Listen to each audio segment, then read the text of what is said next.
La sécurité, c'est un droit pour tous, et surtout, la sécurité n'est ni de droite ni de gauche.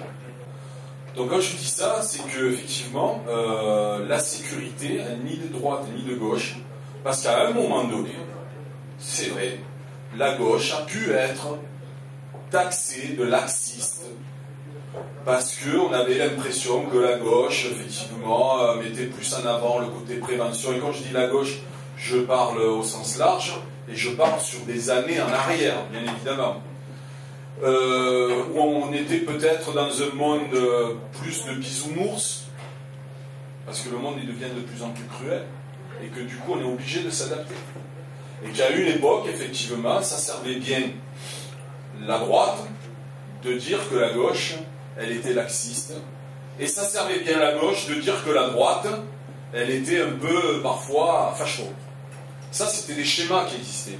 Je crois que de nos jours, tout ça, ça ne doit plus exister. Ça doit exploser en plein vol.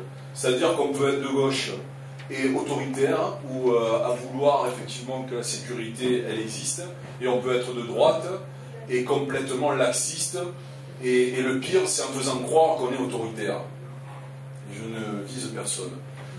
Mais voilà, donc quand je dis à la limite droite ni de gauche, c'est que pour moi, effectivement, on est ce que les citoyens demandent dans une ville, et à Marignane en particulier, c'est de pouvoir sortir dans la rue, de pouvoir se promener tranquille, de ne pas se faire agresser, de pouvoir effectivement ne pas être interpellé, insulté, etc.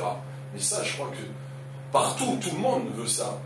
Et toutes les religions, toutes les races, tout le monde veut ça. C'est pas, il n'y a pas ceux qui veulent être bien et ceux qui ne veulent pas être bien. Après, dans notre société, il y a des gens qui sont en marge de la société.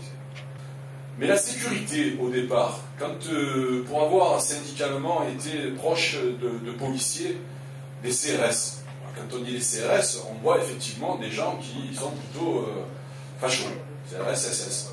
Alors c'est pas vrai. Sauf que c'est des fonctionnaires et que quand ils ont une mission, il faut qu'ils la fassent. Donc c'est ceux qui donnent les ordres par contre. C'est là qu'il faut se demander, ça c'est comme l'armée. Quand on envoie un soldat quelque part, c'est l'ordre qu'il reçoit qui est important. Après lui, il exécute. Donc pour les policiers, c'est la même chose. Mais quand je discutais avec eux, quand ils s'engagent dans l'armée, c'est un peu pareil, mais dans la police, c'est pour protéger leurs concitoyens. Je différencie aussi la sécurité du sentiment d'insécurité. Parce que parfois, et à Marignane, dans tous les cas, c'est ce que je pense, c'est qu'on est souvent dans un sentiment d'insécurité. Mais il n'y a pas forcément plus d'insécurité qu'ailleurs. Ou alors, on ne se donne pas les moyens, effectivement, de faire en sorte que la police municipale, par exemple, soit plus visible dans la ville. Là, on a un problème.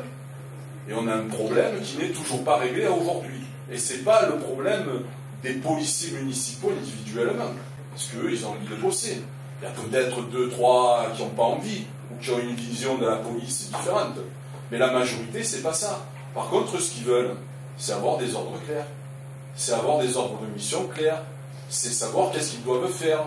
C'est pouvoir effectivement avoir une position et pas après que quelqu'un par derrière vienne dire le contraire. C'est ça dont ont besoin les policiers municipaux et les nationaux, pareil. Quand on arrive à travailler en harmonie avec sa police municipale, qu'on arrive à faire en sorte qu'ils puissent être sur le terrain, qu'on puisse les voir, parce que je crois qu'effectivement, pour que les gens se sentent en sécurité, ils ont besoin de voir de la police.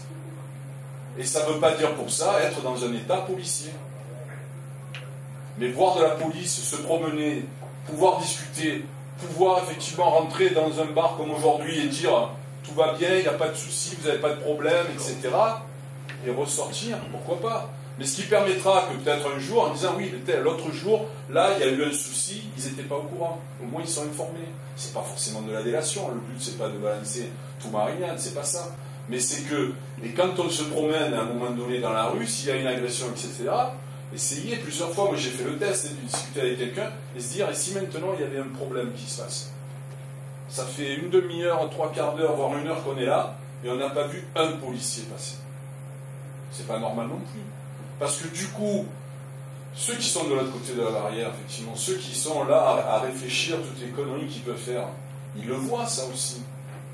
Et résultat des courses, ils se permettent de faire n'importe quoi. On l'a vu malheureusement il n'y a pas longtemps avec le braquage.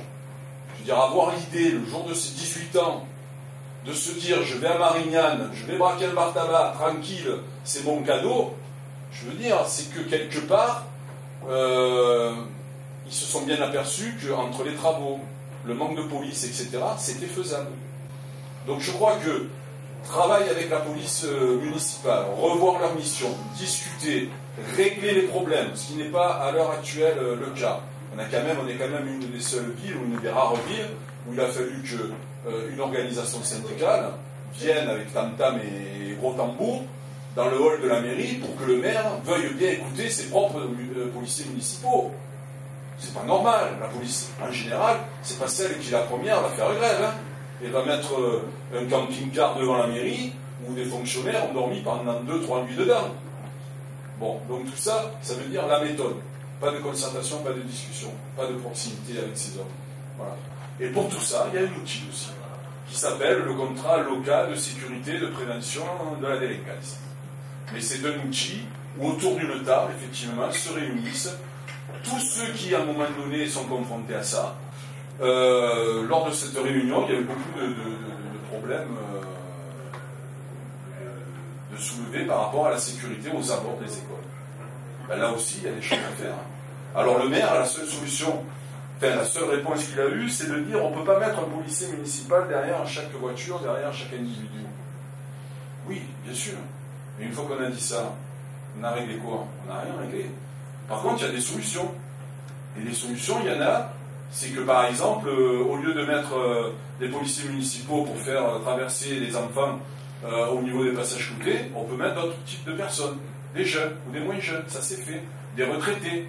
On peut pendant ce temps-là donner une mission aux municipaux de verbaliser effectivement ceux qui se garent n'importe où, etc., etc. Voilà.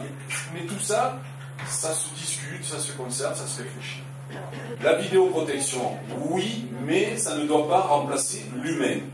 La vidéoprotection, oui, à Marignane, parce que après, tout dépend où on la met et à quoi ça sert. Voilà.